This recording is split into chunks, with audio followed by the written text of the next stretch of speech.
Filmmakers like Prashanth Neel and Anurag Kashyap have been wonderful mentors.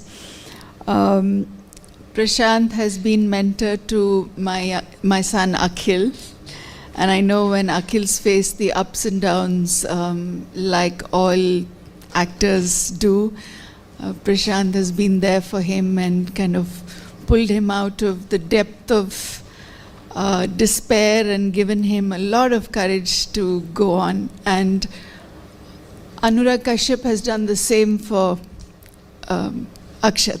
Yeah. So in this spirit of mentoring and giving and helping the younger generation see the future, I would love to invite Prashanth to tell us his story, because everybody sees the success of KGF and they see what you were able to achieve and this glory, but nobody knows about the journey that got you there and the failures that you faced. So, over to you. I came to the film industry on a whim and a fancy. I think, like most of us do, it's just a lot of glitter. Till you start realizing that, this is very serious. There's, today, if you ask me what goes into making films, I think there's a lot of common sense that goes into it, which you don't have initially, because it seems like an industry which is driven largely on passion, and I think there's more truth to that than just having passion. I think there's a lot of economics involved, and to see films, buy tickets, go see films, looks very, very easy from the outside, but I think knowing how, so it so happened that before I started my first movie, I made a movie called Ugram in 2014, and before I went to shoot, I thought everybody who had made movies before were bad directors and I was just going to change everything. I took a couple of shots, and then I just wanted this movie to be watched by 10 people. So the perspective changed as you sunk deeper into this dream, into this haze. And I think more than anything else, I didn't have the right people around me. So getting into the industry without having the right people is like, filmmaking is not like tennis, where only one person is there on court and you don't really need anybody. It's like a cricket team, and you have to have all the other 10 players playing well. So I think I learned that very quickly, and yeah, that's about it to begin with. So I was told that you stalled the film and you taught yourself to edit. Yes. Can you tell us about that? Yeah, so I hadn't worked under anybody. I think I did it the very wrong way, and I learned only from my own mistakes. I tell a lot of kids who want to get into cinema that they should go and work under somebody practically, not because they can learn creativity, but they can learn what not to do by watching at least 5 other directors doing it. And I learned cinema by making my own mistakes, and I scraped out of it, probably because I'm that good. But I wouldn't suggest that to everybody. I don't usually like to tell those stories because it inspires. Because I sold the only piece of land that I had to make this movie. I did everything wrong in my first movie. So I didn't make money back, but I made a lot of name, which is probably half the things that you want right from making cinema, because your identity is as important as your product is. And I learned how to edit, I learned how to make better cinema with almost every day that I went to this sets, because I did not have practical knowledge of how to be on a set. I did not have leadership skills, which I learned very quickly. I understood that if I was going to make a mistake also, I don't want anybody else telling me that. I had to just believe in myself and make the movie with the greatest conviction that I have. So yeah, I learned a lot of things apart from just editing.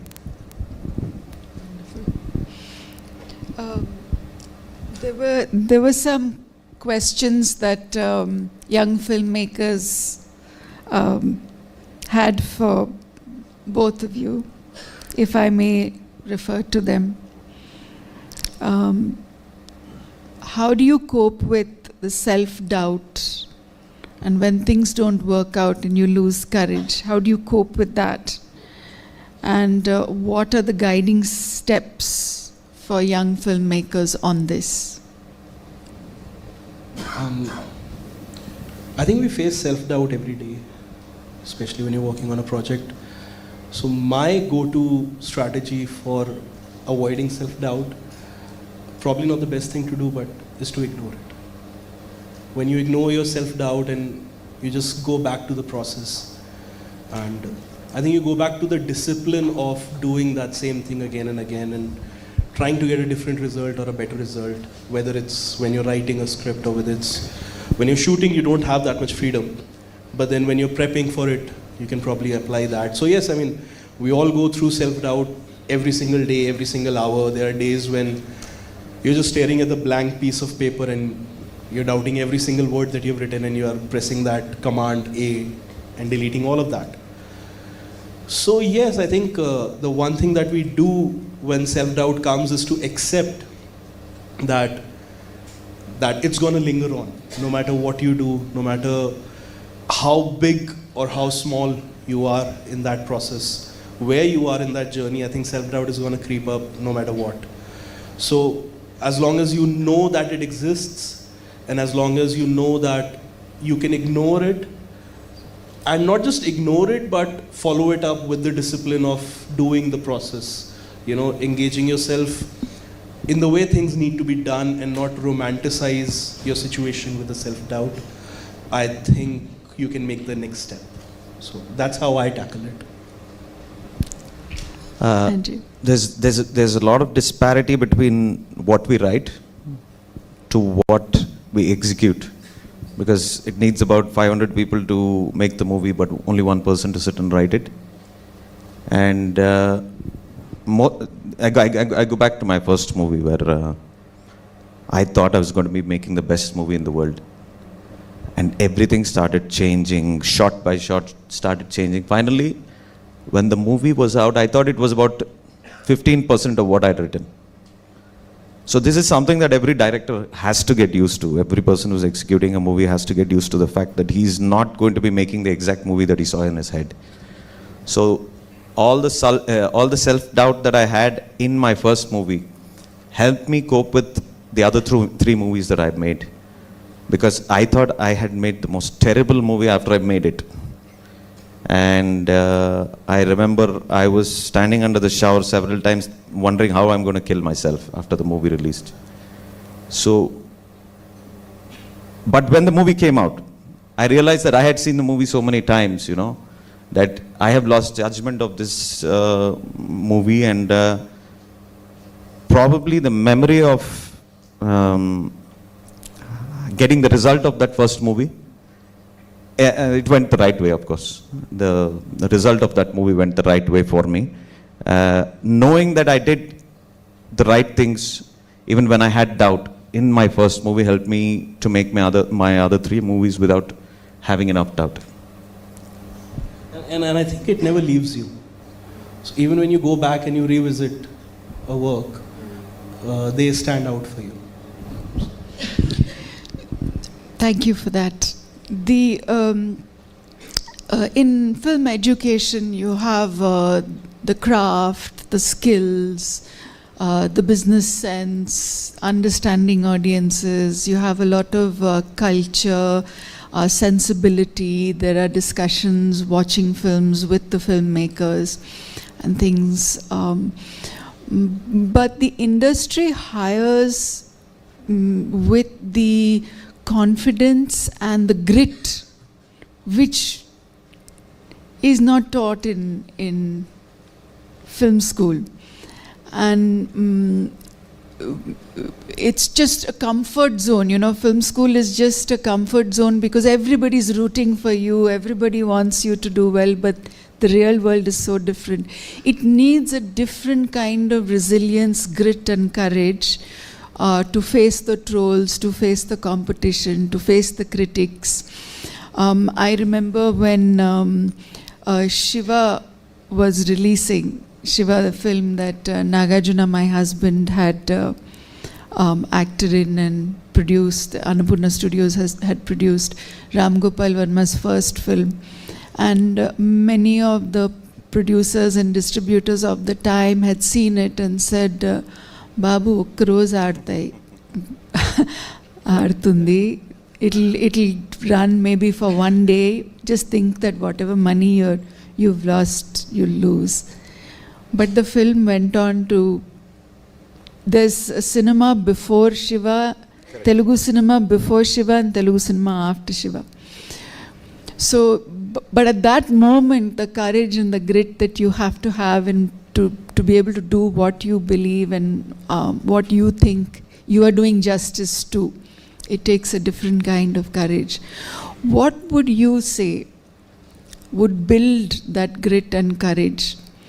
I see you when Akhil has a failure and I know the curtains are drawn, there's darkness, I don't see him for maybe a week. And then I'll see he's getting his car ready and he's putting stuff into his car and I know, okay, he's going on a road trip to see Prashanth. And I know he'll come back ready to face the world. So what is it that we can do for all young people to get that grit and that courage back to remember that you can do it and go out and do it again? I think it's a practical experience, which I mentioned before, that you have to be on sets. You have to have seen somebody else's success. You have to have seen somebody's failure. And I think that's the greatest gift that can be given to a student, especially in cinema, that he gets to be on sets where he knows the entire process of a cinema and finally sees the result of it. It's like somebody else is a lab rat for him, and he should be doing it time and time again till he understands that cinema is done in a certain way. Salaar fans want to know that they believe that you cracked the magic combination for Salaar and KGF. There's a magic combination of being able to tell something that has immense mass appeal, yet has certain authenticity that every member of the audience connects deeply to. Of course, I'm not going to pretend I can decipher Prashanth Neel, but I've heard these young people talk. So what is it to film students that you can say to encourage artistic integrity and yet get the business right? I think that's the quest for everyone, and that's where they fail the most. Either they get carried away like Akshat and go into deep artistic expression, or they get carried away by the business and forget their storytelling integrity. So, some words of experience from you. So I made 4 movies till now. They're mass commercial movies, and they are not the movies that I usually sit and watch on television. So my taste is very different. if given a choice, I would make very different kind of movies. I'd make something like an Inception. I'd make a love story, like Hum Aapke Kaun. But the viability, the feasibility, the business, they all lie somewhere else, coming from South India. I know where the money comes from. I'm not somebody who has come over here to make a difference. I've come here to make a livelihood, bread and butter, of course, a lot of butter with my bread. And so I understand where I am right now, and I try and make movies with only one intent, and I think they teach this in many schools, business schools, consumer behavior. And I understand that pattern, and even if I'm not comfortable, that's where I said passion goes out of the window. I might not be comfortable making these movies. I probably want to make movies that I want to make, but I'll not do it right now. Because when it is only about economics for me. It's the creativity comes from basic necessities for me. I have to make a certain kind of movie. I have to make a movie for Prabhas. I have to make a movie for Yash. I have to make a movie for NTR. When I am making these movies for NTR or Prabhas or Yash, I can't make a Hum Aapke Kaun. These are great words. I'll share this passage with you, by the way. And I'm looking forward to having you at film school and talking to the students, and I'm sure you would get energized, and they would be energized too. I don't know if we have time for questions from the audience, but I could ask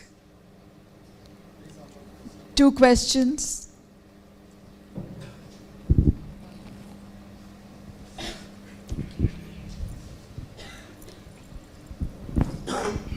Sir, this question is, I am Ram Lingeswara KV, Hi. founder of Neram. This question for you, Mr. Prashanth sir. While before making the movie, when the story in the script level, that is the vision of the director. He prepares everything script level. In your vision, who you think as a hero?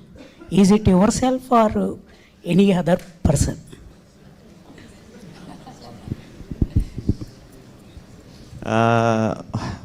So it's not as innocent as just writing a story for us.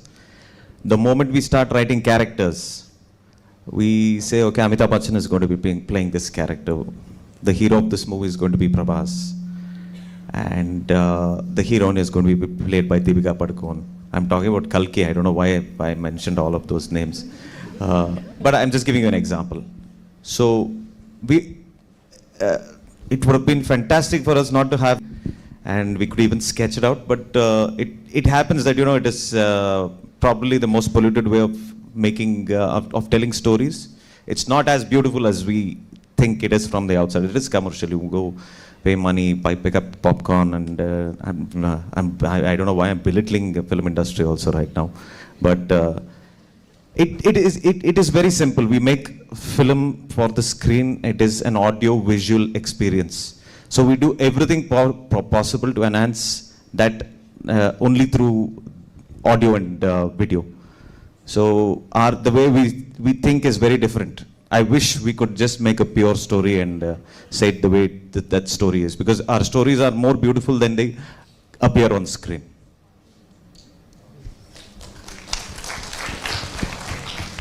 So actually, this is in the relation of what you were also talking about. Can you see me? Yeah, I can see it. Okay. So you talked about consumer preference and economics game, and this is one of the phrase which has also been going around is that do we live in a consumer driven economy or do we live in a production driven economy, right? And in terms of even in media, what kind of films are being produced? If you're watching, like, let's say 2 films in a week, it's accounting to 3% or less than 3% of your time in a week, right?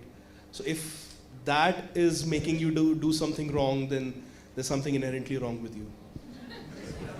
So Well, I did warn you that the audience are not going to be the fans you're used to seeing. They're going to be a very different audience, a very evolved audience, a very responsible audience. Thank you so much for being such a patient and encouraging audience. It has taken a lot of courage and a lot of effort to make this happen, and I want to thank Harish for not giving up on us and giving us this opportunity. But this is one of the first conversations about failure that I have been part of in film industry. Nobody likes to talk about it.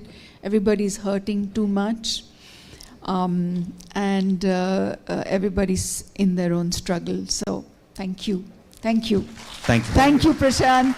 Thank you, Akhil.